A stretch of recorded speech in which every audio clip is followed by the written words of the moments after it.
Pallets of bricks. How did we get here? Here is a story from BuzzFeed News. Why would anyone use BuzzFeed as a source? It's true that they were publisher of the Russian dossier and a main pusher of the debunked and fact-free conspiracy that Trump was an agent of Russia. That's why it's so difficult to get accurate news. Sometimes the reporting is good, sometimes it's terrible. Let's look at this story. People say pallets of bricks are showing up near protests all over the U.S.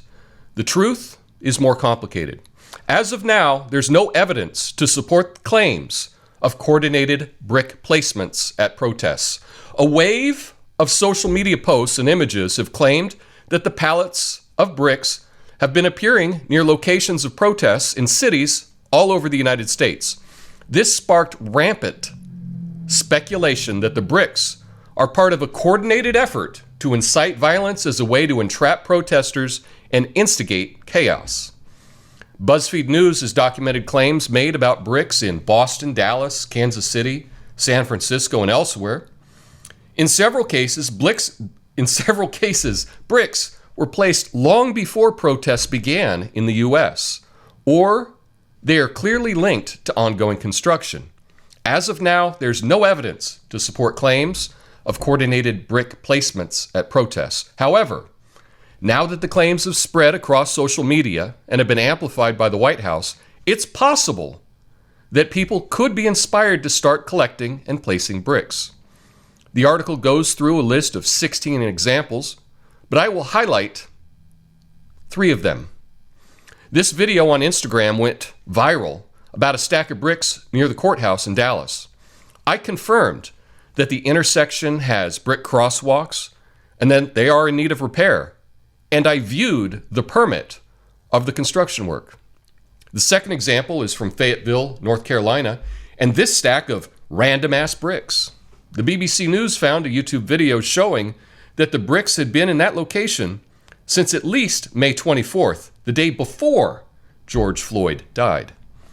They also uncovered the 130-page document called Fayetteville Comprehensive Pedestrian Plan, published in May 2018 for the Transportation Department, which cites Hay Street as one of the areas requiring crosswalks and pedestrian signals improvements. And the final example is from Phoenix, where there were pallets of bricks downtown. Google Street View shows them there in April of 2019.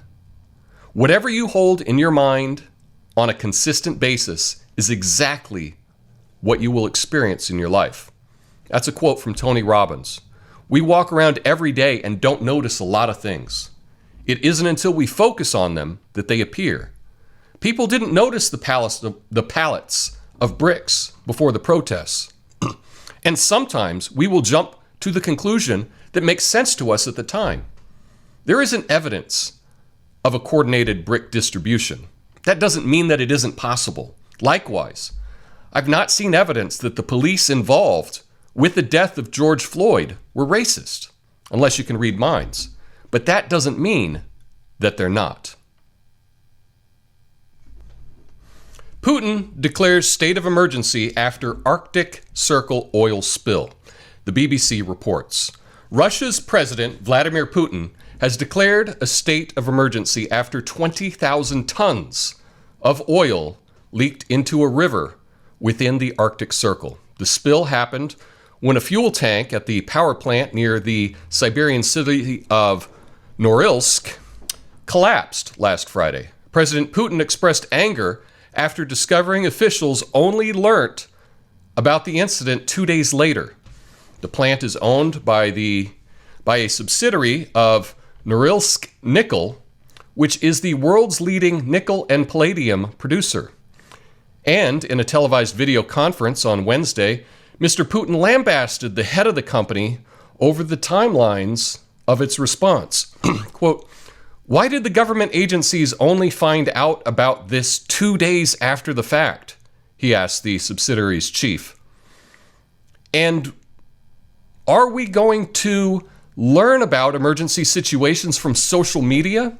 The accident is believed to be the second largest in modern Russian history in terms of volume. An expert from the World Wildlife Fund told the AFP news agency. It has contaminated a 135 square mile area, the state media reports.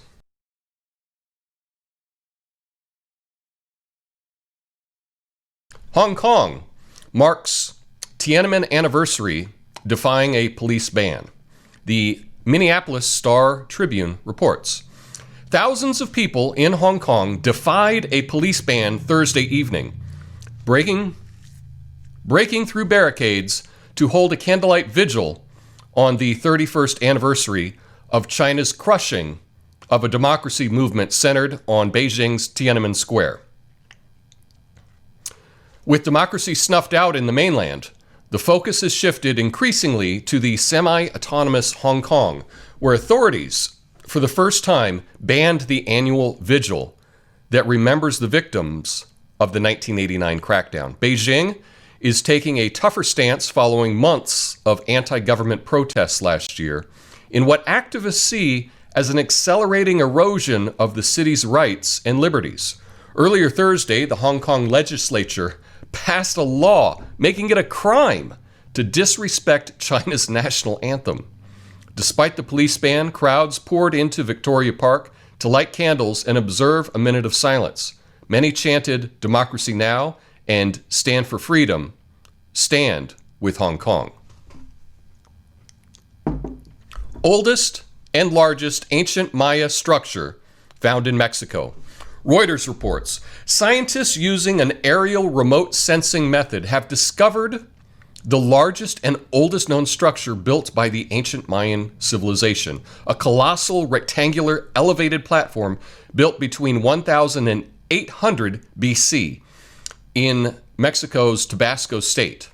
The structure, unlike the soaring Mayan pyramids at cities like Tikal in Guatemala and Palenque in Mexico, erected some 1,500 years later, was built of stone, but rather of clay and earth, and likely was used for mass rituals, researchers said on Wednesday.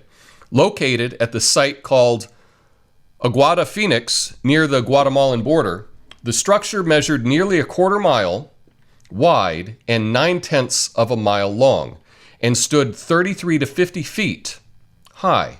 In total volume, it exceeded ancient Egypt's Great Pyramid of Giza, built 1,500 years earlier.